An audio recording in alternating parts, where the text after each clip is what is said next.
Thomas Brennan had lived on Maple Street for 43 years. His small brick house sat at the corner where the old oak trees formed a canopy over the sidewalk, their branches swaying gently in the afternoon breeze.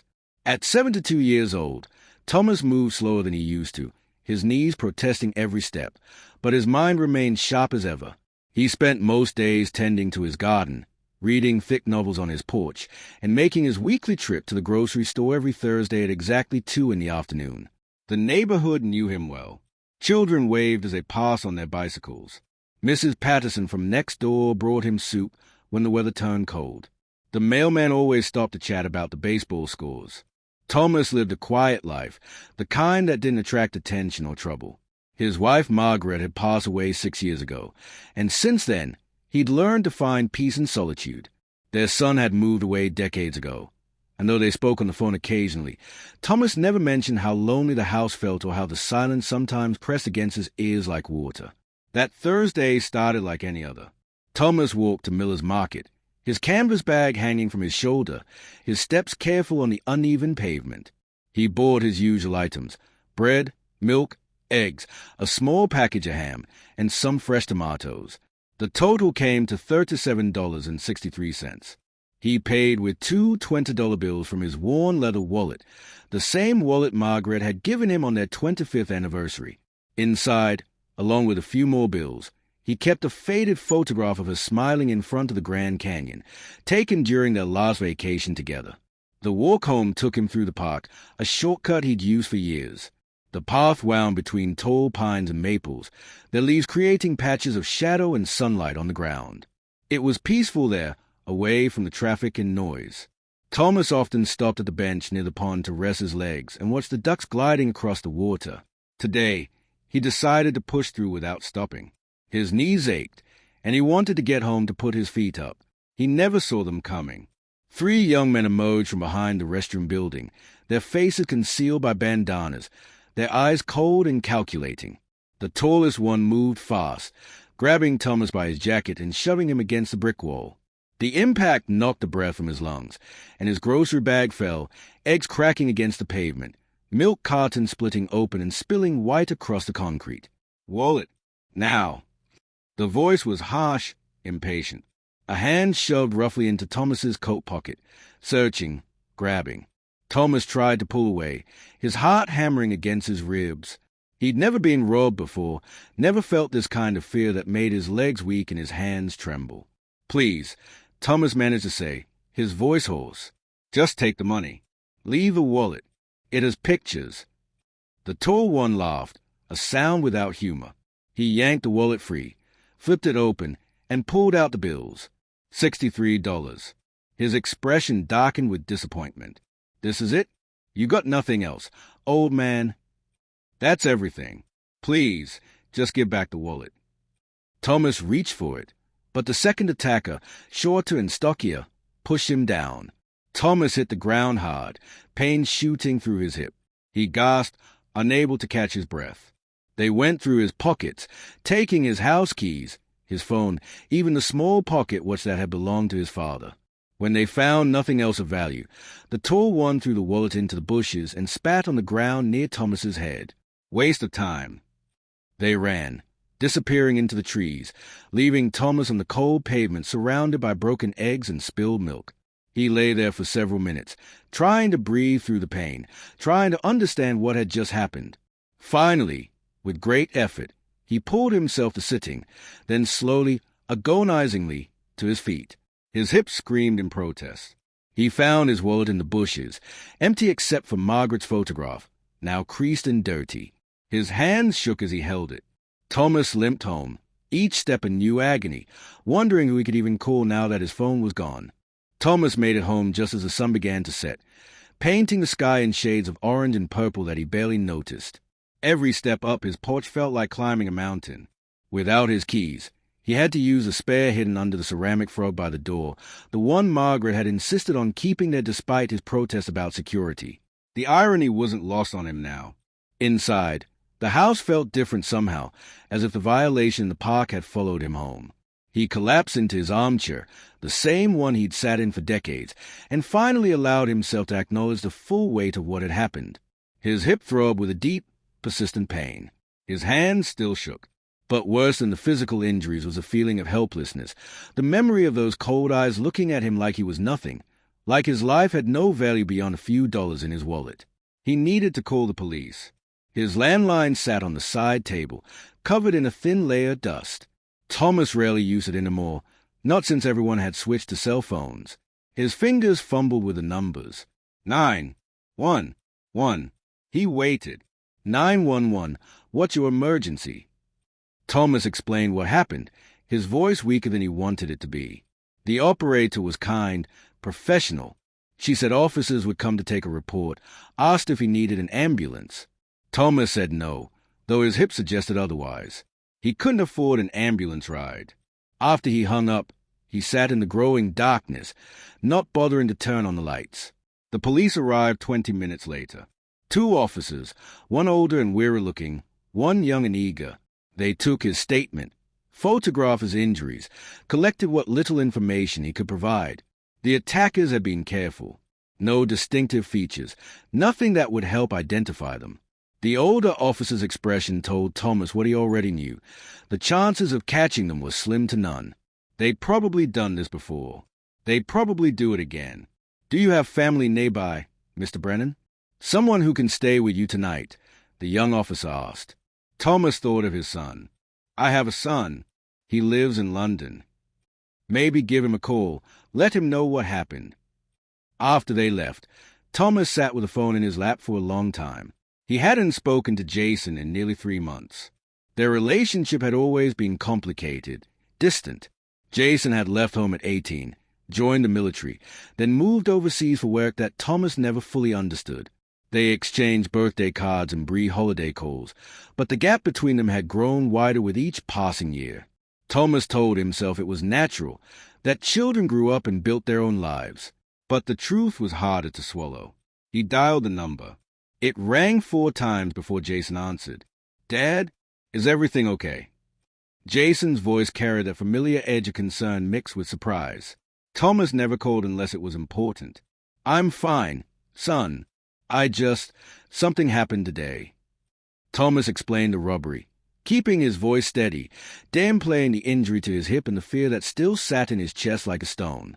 The silence on the other end stretched long enough that Thomas wondered if the connection had dropped.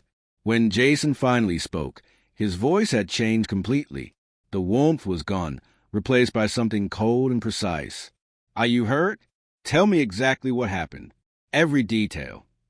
Thomas went through it again, this time including things he'd left out before. How they'd thrown him to the ground.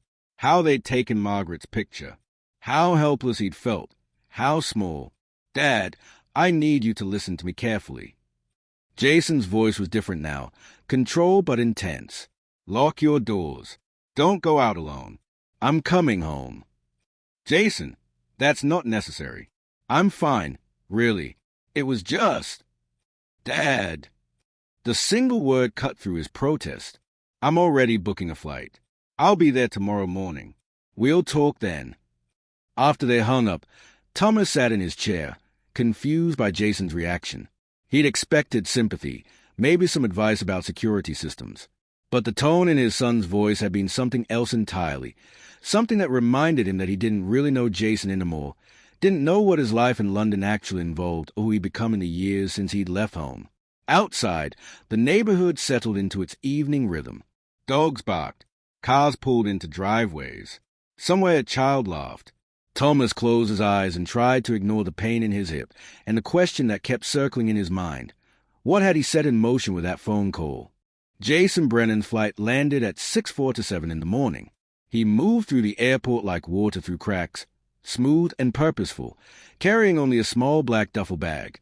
No one who passed him would remember his face. That was intentional. He'd learned long ago how to be forgettable when necessary, how to blend into crowds and disappear into backgrounds. But anyone who looked closely at his eyes would have seen something that suggested forgetting him might be a mistake. He'd spent the entire flight thinking about his father, about the phone call, about the tremor in the old man's voice that Thomas had tried to hide. Jason had heard fear before, in many languages and many contexts. He knew its textures and variations. What he'd heard in his father's voice was the kind of fear that came from having your sense of safety ripped away, from learning that the world was more dangerous than you'd let yourself believe. The taxi dropped him at the house on Maple Street just after 8.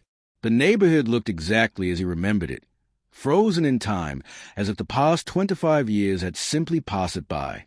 The same oak trees, the same brick houses with their neat lawns and painted shutters, the same peaceful facade that had bored him so completely as a teenager, making him desperate to escape to anywhere else. His father opened the door before Jason could knock. They stood there for a moment, taking each other in. Thomas had aged, his hair completely white now, his shoulders more stooped. Jason saw the careful way he stood, favoring his left side, protecting the injured hip. "You didn't have to come all this way," Thomas said, but his eyes betrayed his relief. "Of course I did." Jason embraced his father gently, aware of his fragility, and felt a surge of emotion he hadn't expected.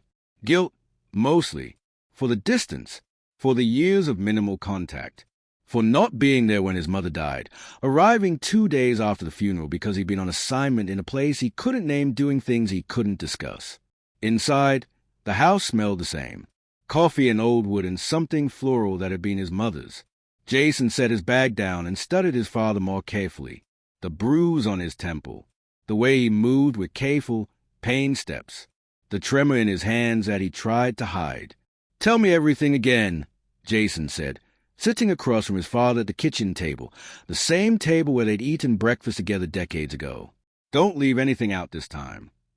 Thomas went through the story once more, and Jason listened with complete focus, asking specific questions, noting detail that his father didn't realize were important. The time of day, the exact location in the park, the height and build of the attackers, their voices, their movements, what they'd said and how they'd said it. "The police said there's not much they can do," Thomas finished. "It happens," they said. "Kids these days. They told me to be more careful."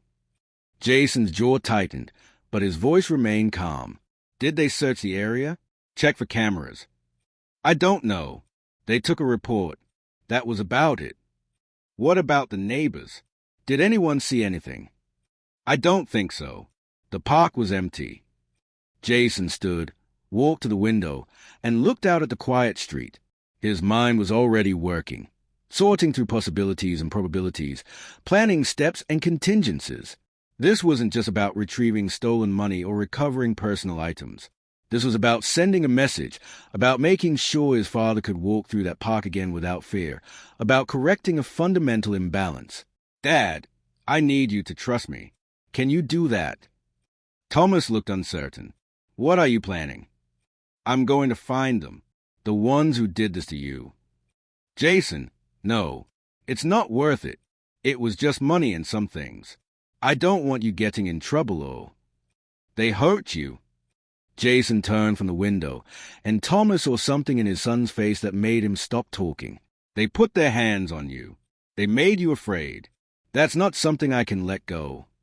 What are you going to do?" Jason picked up his bag. "First, I'm going to see where it happened. Then I'm going to ask around. People see things, even when they don't realize it. Someone knows something. The police already. I'm not the police, Dad, and I'm very good at finding people who don't want to be found." Thomas wanted to ask what his son did in London, what kind of work required those particular skills. But part of him didn't want to know the answer. Instead, he said, "Your mother used to worry about you, the kind of life you were leading." "I know she did. I'm sorry I wasn't here more. For both of you." She understood. "So do I." Jason headed for the door, then paused. "Lock this behind me. I'll be back soon." After he left, Thomas stood at the window and watched his son walk down the street toward the park, moving with a confidence and purpose that seemed out of place in this quiet neighborhood. For the first time since the robbery, Thomas felt something other than fear and helplessness. He felt something that might have been hope, mixed with a tiny bit of concern about what exactly he'd set in motion. The park looked different in morning light, peaceful and innocent. Joggers ran past on the main path. A woman walked 3 small dogs, their leashes tangled as they sniffed at bushes.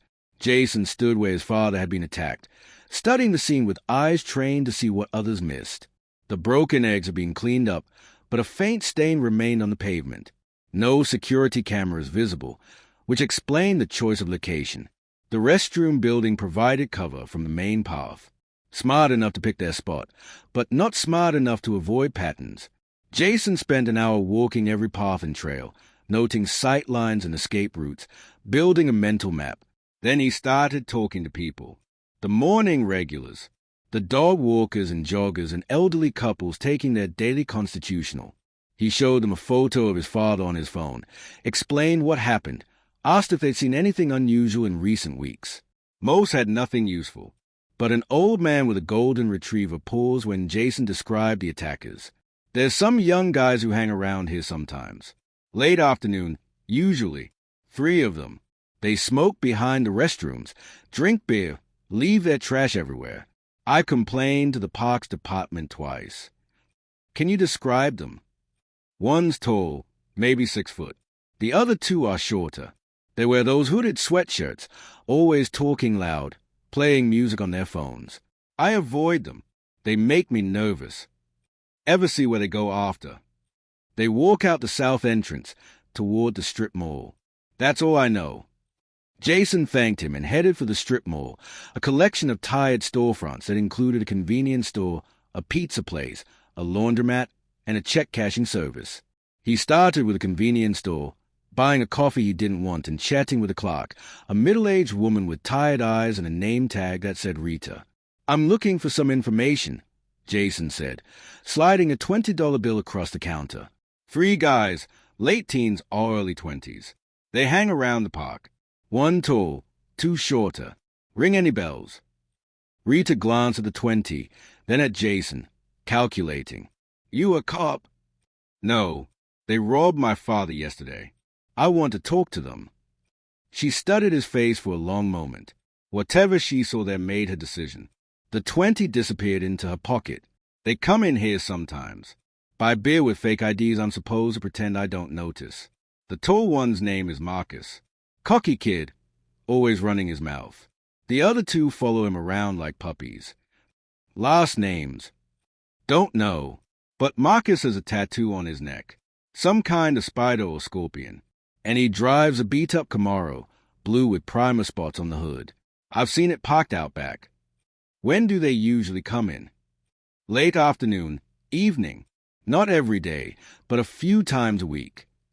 They come in today. You don't mention this conversation. Understood. Rita nodded quickly. I don't want trouble. Then you won't have any. Jason spent the rest of the day asking questions of the other businesses, piecing together a picture of Marcus and his friends. The pizza place knew them as occasional customers who never tipped. The laundromat owner had thrown them out twice for harassing customers. A pattern emerged, young men with too much time and not enough supervision, escalating from nuisance to threat, testing boundaries until they found ones they could cross. By evening, Jason was sitting in a rental car across from the strip mall, waiting with the patience of someone who'd spent countless hours doing exactly this. His phone buzzed. A text from his father. Are you okay? Should I worry? Jason typed back, Don't worry. Home soon. 3 hours later, the blue Camaro pulled into the lot, bass thumping from its speakers. 3 young men got out, exactly as described. The tall one, Marcus, wore a red hoodie and moved with the swagger of someone who'd never faced real consequences. They headed into the convenience store. Jason got out of his car and walked across the lot, timing it so he reached the Camaro just as they came back out, carrying beer and chips. Marcus saw him first, his expression shifting from casual to wary. Can I help you with something, man? Marcus said, his tone aggressive but uncertain. You were in the park yesterday afternoon, Jason said quietly. Around 2:30. You robbed an elderly man. Took his wallet, his phone, his keys, his watch. The 3 of them exchanged glances. The shorter one started backing up. Marcus stood his ground. But Jason could see the calculation happening behind his eyes, the realization that this wasn't a random confrontation. I don't know what you're talking about. Yes, you do. That man was my father. Marcus laughed, but it sounded forced. So what? You gonna call the cops? We don't have any of his stuff in the mall. Already pawned it. Can't prove nothing. I don't need to prove anything, Jason said, taking a step closer. I'm not a cop. I'm not interested in the legal system. I'm interested in making sure you understand that what you did was a mistake. A serious mistake. Oh, yay. Marcus tried to sound tough, but his voice cracked slightly. You threatening me? I'm explaining reality to you. Jason's voice remained calm, almost conversational, which somehow made it more frightening. You hurt an old man for pocket change. You made him afraid to walk in his own neighborhood. That creates a debt, and I collect debts. One of the shorter ones tugged at Marcus's sleeve. Man, let's just go. But Marcus's pride wouldn't let him back down completely. You don't scare me. You're just some old dude. Jason moved so fast that none of them saw it coming. One moment he was standing 3 feet away. The next Marcus was on the ground, gasping, and Jason was holding the keys to the Camaro. Here's what's going to happen. Marcus sat on the pavement, his pride more bruised than his body, though his shoulder ached where Jason had grabbed it. The move had been so quick and controlled that Marcus hadn't even had time to react. His 2 friends stood frozen, unsure whether to run or help. Their earlier bravado completely evaporated. Jason stood over them, the car keys dangling from his finger, his expression unchanged. Stand up, Jason said calmly. Marcus scrambled to his feet, and Jason gestured for all 3 to face him. You're going to listen very carefully to what I say next, because I won't repeat it. First, you're going to return everything you took from my father. I don't care what you pawned or sold. You're going to get it back or replace it, and you're going to do it by tomorrow afternoon. We don't have the money to, one of the shorter ones started. Find it. Sell something. Borrow it. I don't care how. Second, you're going to come with me right now to my father's house, and you're going to apologize to him. A real apology, on your knees if necessary. You're going to look him in the eye and acknowledge what you did. Marcus's jaw tightened. And if we don't... Jason's expression didn't change, but something in his eyes made Marcus take a step back. Then I make a phone call, and some people I know will be very interested to learn about 3 young men in this neighborhood. These people aren't bound by laws or rules of evidence. They don't need warrants or trials. They just make problems disappear. Permanently. The threat hung in the air, and the 3 young men seemed to understand that this wasn't a bluff. Jason had the bearing of someone who'd seen violence, who'd lived in a world where consequences were final and absolute. Whatever tough guy image Marcus had cultivated in the small suburb meant nothing in the face of genuine danger. Okay, Marcus finally said, his voice barely above a whisper. Okay, we'll do it. Smart choice. Get in your car. Follow me. Don't think about running, because I'll find you again, and next time I won't be this patient. The drive to Thomas's house took 12 minutes. Jason led the way in his rental car, watching in the rearview mirror as a Camaro followed, making sure they didn't veer off. When they pulled up to the house on Maple Street, the neighborhood looked surreal, too peaceful for what was about to happen. Jason got out and waited for the 3 young men to join him on the sidewalk. Thomas opened the door, his face registering shock when he saw his son standing with the 3 people who'd robbed him. Jason, what? Dad, these young men have something to say to you. Come outside. Thomas stepped onto the porch, gripping the railing for support, his eyes moving between Jason and the attackers. Recognition dawned on his face. He saw Marcus first, then the others, and the memory of yesterday's fear flashed across his features. Jason turned to Marcus. Go ahead. Marcus hesitated, looking at his friends, at the ground, anywhere but at Thomas. Jason took a step closer, and Marcus seemed to remember the warning. He walked forward, stopping at the bottom of the porch steps, and looked up at Thomas. I'm sorry, he mumbled. Louder, Jason said. And mean it. Marcus swallowed hard. I'm sorry, sir, for what we did yesterday. For hurting you and scaring you and taking your stuff. It was wrong. We were wrong. His voice cracked on the last words, and something that might have been genuine remorse flickered across his face.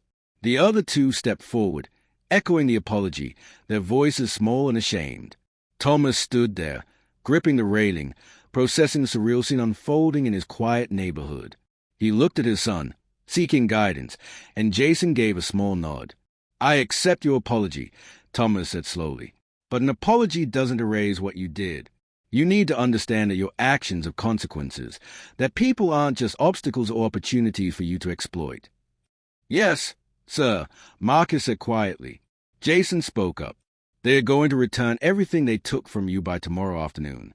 In the meantime, they're going to think very carefully about the choices they are making in their lives. He turned to Marcus. Give me your phone. Marcus handed it over without protest. Jason typed something quickly, then handed it back. That's my number.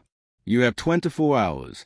If I don't hear from you by this time tomorrow, with confirmation that everything's been returned, then our agreement is void and we move to Plan B, understood? All three nodded vigorously. Good. Now get out of here. They practically ran to the Camaro, the engine roaring to life as they peeled away from the curb. Jason and Thomas watched them go, the taillights disappearing around the corner. Then Thomas turned to his son. What did you do? How did you find them so fast? Ask questions. Followed leads. It wasn't that complicated. Jason. Thomas studied his son's face, seeing him clearly for perhaps the first time in years. What do you really do in London? What kind of work requires those skills? Jason was quiet for a moment, choosing his words carefully. I solve problems for people who can't solve them themselves. I find things that are lost. I correct imbalances. The specifics don't matter. Are you in danger? Is what you do legal? Sometimes and usually in that order. Dad, I know I haven't been around much. I know I've been a lousy son, especially after Mom died.